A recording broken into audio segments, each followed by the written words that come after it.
미얀마의 한 중년 남자는 자신의 여자친구와 함께 쇼핑을 즐기던 중 평범한 옷차림에 손에는 굳은 살이 잔뜩 낀 한국인을 만납니다. 이 중년 남성은 그를 무시하고 쇼핑을 계속합니다. 그런데 얼마 후 이 한국인을 만난 미얀마 남성의 인생은 완전히 뒤바뀌게 되었다고 합니다. 이들에게는 도대체 어떤 사연이 있었을까요? 함께 알아보겠습니다. 이봐 부기장. 자네 이번 달 월급 나왔지? 우리가 미얀마 국민 평균 월급보다 3배는 더 받는다지만 사람 욕심이 끝이 없어. 그래도 우리들이 다른 사람들보다 3배는 더 우월한 삶을 살고 있다고. 그건 인정해야지. 대부분의 국민들이 저축은커녕 먹거리 걱정을 하며 월급날만 기다리니 말이야. 저는 비행을 하며 부기장과 한껏 들떠서 급여, 이야기와 사회 문제를 주제로 대화를 나눴습니다. 제가 이렇게 들뜬 것은 어제가 월급날이 없기 때문이죠. 저는 45세의 나이에도 아직 결혼을 하지 않은 노총각입니다. 여자친구는 있지만 결혼은 서두르지 않고 있죠. 그 이유는 돈 때문입니다. 지금 살고 있는 집은 결혼을 해서 아내와 함께 살기에는 작고 만족스럽지 못했기에 돈을 더 벌어서 좋은 집으로 이사를 간 후에 결혼을 하려고 생각 중이죠. 비행기 운행이 없던 쉬는 날이었습니다. 월급도 받았겠다. 여자친구와 데이트를 즐기기 위해 시내를 찾았습니다. 평소에 여자친구가 가지고 싶다고 조르던 가방을 선물해주기 위해 쇼핑몰에 들렀죠. 이때 쇼핑몰 여성 가방 코너에서 여자친구가 원하던 가방을 구매하기 위해 직원에게 물어보고 있었습니다. 직원은 저쪽에 재고 한 개가 남아있다며 손가락을 가리켰죠. 근데 그 가방을 가지러 가는 도중에 웬 투박한 손의 중년 남성이 그 가방을 무심하게 집어서 계산대로 걸어갔습니다. 저는 순간적으로 당황해서 그 남성에게 말을 걸었습니다. 저기 실례합니다. 혹시 그 가방을 저에게 양보해 주시면 안 되겠습니까?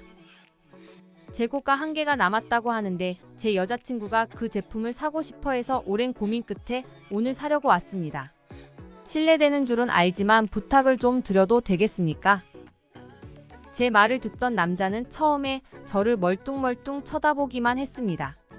잠시 뒤 옆에 동행하고 있던 여성분이 남성분에게 뭔가 속삭이더니 이내 호탕하게 웃으며 가방을 건네주더군요. 저는 이분의 아내이고 이분은 미얀마어를 아직 잘 몰라요. 한국 사람이거든요. 저는 다른 가방을 사도 되니까 그 가방은 그쪽이 가져가세요. 옆에 있던 미얀마 여성이 웃으며 이야기했습니다. 곧 있으면 식사 시간이기도 했고 저는 감사한 마음에 가방을 양보해준 부부에게 식사를 대접하겠다고 제안했고 자신을 김씨라고 소개한 한국인 남성은 흔쾌히 승낙했습니다. 식사를 하면서 한국인 김씨와 이런저런 이야기들을 나눴는데요. 이날 저는 인생을 살면서 몇 번 주어지는 큰 기회가 왔음을 직감했습니다. 한국인 김씨는 한국 건설 현장에서 막노동을 하는 사람이라는 걸 알았고 미얀마 여성과 결혼하여 한국에서 살고 있다는 것이었습니다. 결혼 기념일이라서 아내의 모국인 미얀마에 관광을 왔다고 했죠.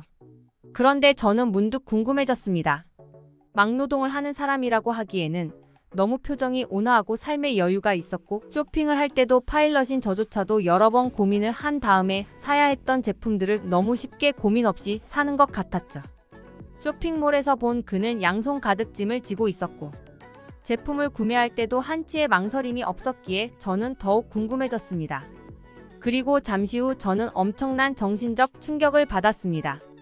한국인 김씨의 수입은 자그마치 한 달에 600만 원이 넘었던 것입니다. 처음에 저는 제 귀를 의심했고 이내 한국인 김씨가 저에게 농담을 하는 것이거나 거짓말을 하는 거라고 생각했습니다.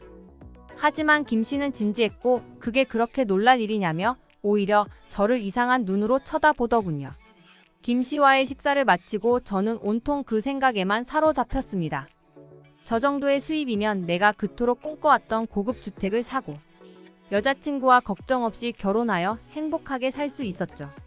월급 날만 손꼽아 기다리며 일상적인 지출에 걱정을 할 필요도 없었습니다. 게다가 저 정도의 수입이면 미얀마 국민의 평균 급여보다 30배가 넘는 수준이었습니다. 그들보다 우월한 생활이 가능한 정도가 아니라 신분을 상승시킬 수 있는 수준의 소득이었죠. 심지어 미얀마의 대통령이 350만 원 정도의 월급을 받는다는 점을 생각해 보면 엄청난 금액이었습니다. 내가 저 정도의 수입을 벌게 되면 나는 미얀마의 다른 국민들 보다 한 달에 30배는 더 앞서가는 인생을 살 수 있어. 이런 생각에 휩싸이자 저는 오랜 시간 몸담아 왔던 파일럿 일을 그만둘 생각까지 하기에 이릅니다. 지금까지는 장시간 비행 운전을 하면서도 남들보다 3배는 더 벌 수 있었기에 그 자부심과 자긍심으로 버틸 수 있었습니다. 하지만 한국인 김 씨를 만난 후부터 이 모든 것들이 다 부질없는 것처럼 느껴졌습니다. 저는 혼자서 고민하는 것보다 함께 고민을 하는 게 낫다고 생각하여 허튼 짓을 하고 말았습니다. 여자친구에게 이 고민을 털어놓았던 것이죠. 메이뚜 지금 무슨 소리 하는 거야? 막노동자는 아무리 돈을 많이 벌어도 그냥 일반 노동자일 뿐이잖아. 나는 파일럿의 여자친구이고 싶지 막노동자의 여자친구가 되는 건 싫어. 여자친구의 예상치 못한 반응에 저는 뱉은 말을 주워 담고 싶을 지경이었습니다. 여자친구가 이 정도로 격하게 반응을 할 줄은 상상도 못했기에 몹시 당황스러웠죠. 저는 지금의 여자친구를 매우 사랑합니다. 결혼까지 생각할 정도로 말이죠. 그래서 저는 더욱 힘들었습니다. 제가 사랑하는 사람의 반대에도 불구하고 한국에서 막노동을 하여 돈을 벌겠다는 생각이 떠나질 않았기 때문이죠. 그 일이 있은 후에도 비행을 하면서 한국에서 막노동을 하게 되었을 때 지금보다 10배는 더 벌 수 있다는 생각에만 사로잡혔죠. 일하는데 지장이 갈 정도였습니다. 저는 시간이 날 때마다 한국에서 막노동을 하기 위해 필요한 과정들을 알아보기 시작했습니다. 이런 과정을 반복하다 보니 시간이 흐를수록 더 한국에 가고 싶은 생각이 강해졌습니다. 평소에 운동도 꾸준히 하고 있어서 육체적인 노동을 하는 것에 큰 거부감은 없었습니다. 물론 운동과 노동은 차이가 있지만 저는 돈을 벌고자 하는 욕망이 컸기 때문에 자신이 있었습니다. 결국 저는 고민 끝에 파일럿 일을 그만두게 되었습니다. 이 사실은 얼마 안가 제 여자친구도 알게 되었고 그날 저는 이별을 통보받았습니다. 저는 큰 충격에 빠졌죠. 사랑하는 여자친구와 이별을 하면서까지 파일럿을 그만두고 한국행을 선택해야 하는 것인지 고민에 빠졌습니다. 사실 제가 이런 결정을 하게 된 배경에는 결국 여자친구도 저를 이해해 주리라는 믿음이 있었기 때문이었습니다. 그런데 이렇게 단번에 이별을 통보받자 멘탈이 나가버렸죠. 이건 제 계획에는 없던 일이었습니다. 저는 여자친구를 사랑했고 헤어지고 싶지 않았습니다. 여자친구와 헤어지면서까지 한국행을 결정한다는 건 저에게 큰 의미가 없다는 생각이 들었습니다.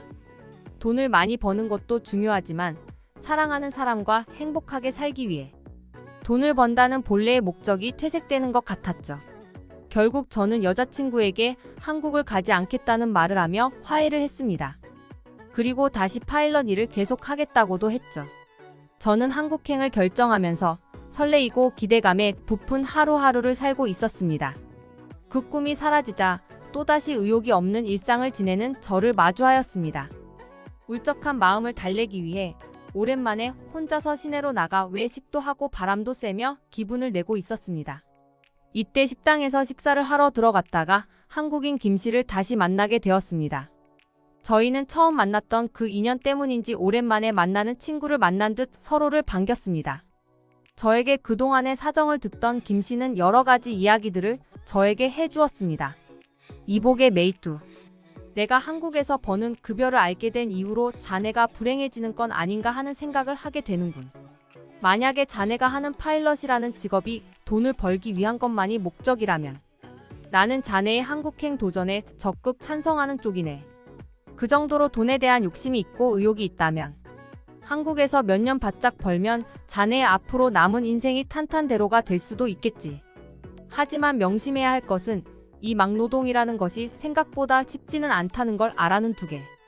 육체적인 고통도 있을 것이고 위험도 따르지. 아마 일을 하게 된다면 일주일 정도 하다가 도망갈지도 모른다네. 할 거면 제대로 각오하고 가는 게 좋을 거야.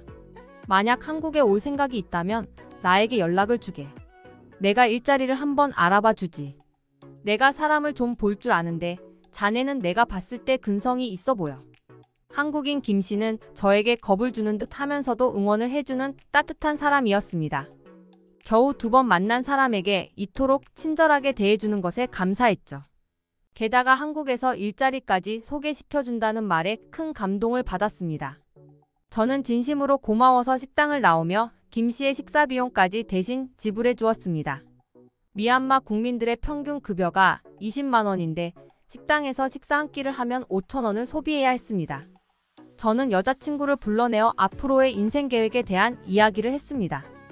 자기야, 내가 한국으로 가서 막노동을 한다고 해서 영원히 그렇게 산다는 것은 아니야. 2년 정도만 열심히 일하면 남은 평생을 편안하게 보낼 수 있어. 나는 한국행을 포기하고 싶지 않아. 그리고 너도 포기하고 싶지 않아. 내가 한 달에 한 번씩 미얀마로 오거나 아니면 자기가 한국으로 한 번씩 찾아오는 건 어때? 한국은 선진국이야. 볼 것도 많고 즐길 것도 많아. 자기도 아마 좋아할 거야. 목돈이 마련되면 우리 행복하게 같이 살자. 저는 진지하게 여자친구를 설득했고 처음에는 팔짱을 끼고 들으려 하지도 않던 여자친구도 점점 긍정적으로 생각을 하기 시작하는 게 눈에 보였습니다. 이렇게 여자친구의 설득도 성공했고 이제 한국으로 떠나 2년 동안은 죽었다 생각하며 열심히 일하고 돈을 모으기만 하면 되는 상황을 만들었습니다. 한국에서 김 씨의 도움으로 어렵지 않게 일자리를 구할 수 있었고 저는 그 어느 때보다 열심히 일을 하였습니다. 김 씨에게 피해가 가면 안 되었기에 더욱 열심히 했죠. 평소에 꾸준하게 운동을 해오던 덕분에 육체적으로 힘든 부분은 있었지만 견딜만 했습니다. 한국의 막노동 시스템은 독특했습니다. 평일을 기준으로 8시간을 일하게 되면 그것을 일공수라고 불렀는데 일공수에 추가로 2시간을 작업하면 1.5공수가 되었습니다. 그리고 2시간을 넘겨서 일하게 되면 2공수라는 조건을 채울 수 있었죠. 즉 하루에 10시간 이상을 일하게 되면 2공수의 조건을 채우게 되고 일당을 32만 원이라는 거금을 받을 수 있었습니다. 세계적인 감염병의 여파로 한국 건설 현장의 노동자들이 많이 줄어들면서 일당이 오른 것도 한몫했던 것이죠. 제가 미얀마에서 보름 동안 비행기를 몰며 받은 돈을 한국에서는 하루 만에 벌었던 것입니다. 저는 한국에서 막노동으로 돈을 열심히 모으며 느낀 바가 있었습니다. 그동안 제가 얼마나 한심한 생각으로 살았는지 말이죠. 저는 은연중에 미얀마에서 저보다 돈을 적게 버는 사람들을 무시했고 제가 그들보다 우월한 사람이라는 한심한 생각을 했습니다. 그야말로 우물 안에 개구리가 따로 없었죠. 남들이 보기에 파일럿이라는 직업이 근사해 보이겠지만 실속은 없는 셈이었습니다. 한국의 건설 현장은 육체적으로 굉장히 힘든 노동들이었고 일의 특성상 위험한 부분도 분명히 있었습니다. 하지만 일이 끝난 후 일당을 받고 같이 일한 동료들과 라면을 끓여 소주를 한잔 하거나 막걸리에 파전을 먹으며 한바탕 웃고 떠들면 그렇게 행복한 것이 없었습니다. 돈을 위해 한국으로 왔지만 돈보다 중요한 무언가를 얻은 느낌이었죠. 저는 그렇게 나름대로 보람차고 행복한 한국 생활을 2년 동안 하였습니다.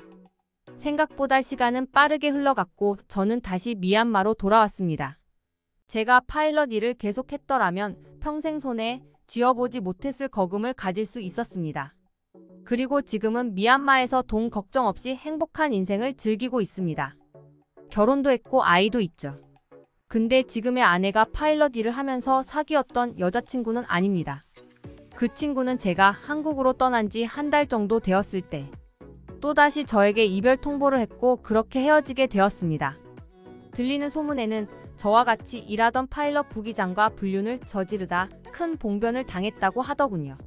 아마도 그 친구는 저라는 사람보다 파일럿이라는 직업과 사랑에 빠졌던 게 아닌가 생각이 듭니다. 해외 네티즌들의 반응입니다. 아니 나도 한국 가서 막노동 해야 할까봐. 매달 카드값 때문에 스트레스라고. 포기하면서까지 한국행을 선택한 기가 가상하구만. 나라면 그러지 못했을 거야. 돈도 좋지만 파일럿이라는 직업을 포기하면서까지 한국행을 선택한 용기가 가상하구만. 나라면 그러지 못했을 거야. 한국이라는 나라는 어떤 나라일까? 정작 한국인들은 세계 행복지수에서 하위권을 유지하던데. 내가 보기엔 꽤 괜찮은 나라 같거든. 미얀마에서 파일럿 직장을 그만두고 한국에 와서 막노동을 하며 새로운 인생을 시작한 메이뚜의 사연 어떠셨나요? 여러분들의 구독과 좋아요, 알림 설정은 영상 제작에 큰 힘이 됩니다. 듣기 주셔서 감사합니다. 오늘의 영상은 이게 전부입니다. 모두가 건강하길 바랍니다.